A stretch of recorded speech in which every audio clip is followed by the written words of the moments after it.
Police ಅಧಿಕಾರಿಯಾದವರು ದಕ್ಷತೆ ಪ್ರಾಮಾಣಿಕತೆಯಿಂದ ಕೆಲಸ ಮಾಡಿದ್ರೆ ಎಂತಹ ಗೌರವ ಸಿಗುತ್ತೆ ಅನ್ನೋದಕ್ಕೆ ಮೂಡುಬಿದ್ರೆಯ ಈ ಪೊಲೀಸ್ ಅಧಿಕಾರಿಯೇ ಸಾಕ್ಷಿ.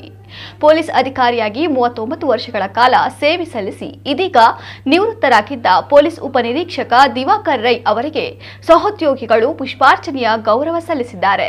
ದಿವಾಕರ್ ರೈ ಅವರು ಸೇವೆಯಿಂದ ನಿವೃತ್ತರಾಗಿದ್ದರು. ಮೂಡುಬಿದ್ರೆಯ ಪೊಲೀಸ್ ಠಾಣೆಯಿಂದ ಅವರು ಸೇವೆಯನ್ನ ಮುಗಿಸಿ ಮನೆಗೆ ತೆರಳುವ ವೇಳೆಯಲ್ಲಿ ಅವರು ಠಾಣೆಯಿಂದ ಪೊಲೀಸ್ ಜೀಪ್ ಏರುವವರೆಗೂ ಮೂಡುಬಿದ್ರೆಯ ವೃತ್ತ ನಿರೀಕ್ಷಕರಾದ ಸಂದೇಶ್ ಸೇರಿದಂತೆ ಪೊಲೀಸ್ ಅಧಿಕಾರಿಗಳು ಹಾಗೂ ಸಿಬ್ಬಂದಿ ಪುಷ್ಪಾರ್ಚನೆಯನ್ನ ಮಾಡಿದ್ರು. ಪೊಲೀಸ್ ಜೀಪಿನಲ್ಲೇ ಪೊಲೀಸ್ ಅಧಿಕಾರಿಯಾಗಿಯೇ ದಿವಾಕರ್ ರೈ ಮನೆಗೆ ತೆರಳಿದ್ದಾರೆ.